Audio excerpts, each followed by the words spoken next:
Buenos días, profesor. Vamos a empezar con el ejercicio. Vamos a empezar con la primera parte que dice la lista está vacía. Public Void, buscar datos. Aquí le llamamos buscar datos al ejercicio.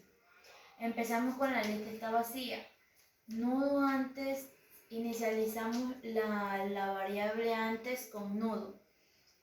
Y vemos aquí que la variable antes está en el sitio de la lista, pero como no tenemos números, la lista sigue vacía.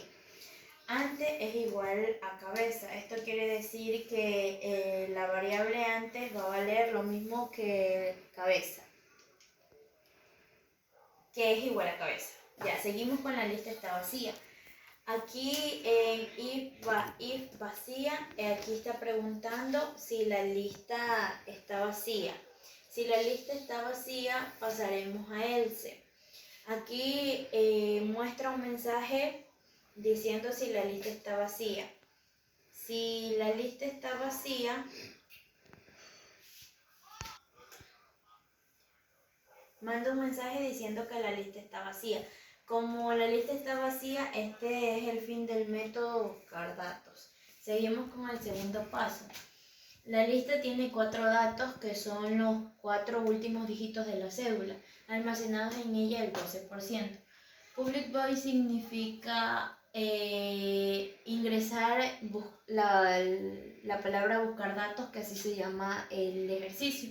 Entonces empezamos con los 4 dígitos de la cédula, pero ya de forma ordenada, de menor a mayor.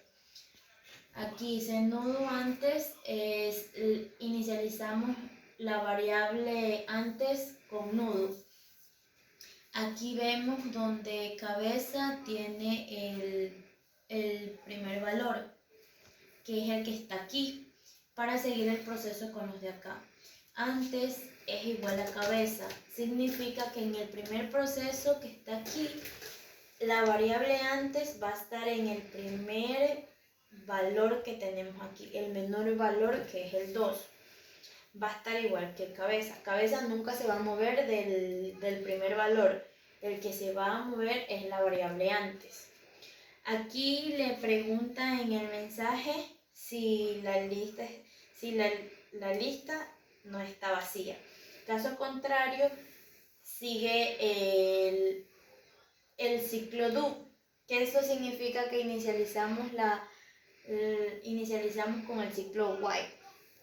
Ya, aquí le manda un mensaje diciendo si la variable antes tiene datos.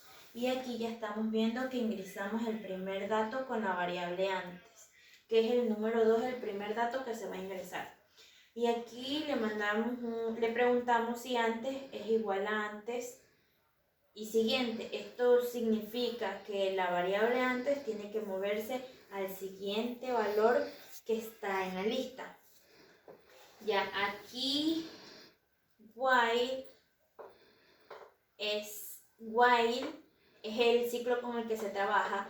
Antes es igual a cabeza.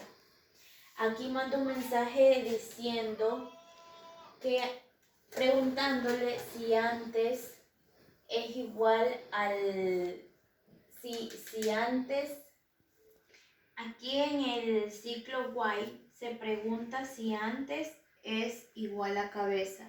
Si no, se repite el ciclo. Ya, aquí vamos. Aquí le envía un mensaje diciéndole que tiene que ingresar el siguiente dato a la lista. Ya, acá vemos que antes es igual a antes siguiente. Se repite el mismo proceso, pero con el siguiente valor, que sería el 5, el tercer valor de la lista que tenemos. Aquí le vuelve a preguntar lo mismo, si antes es igual a cabeza.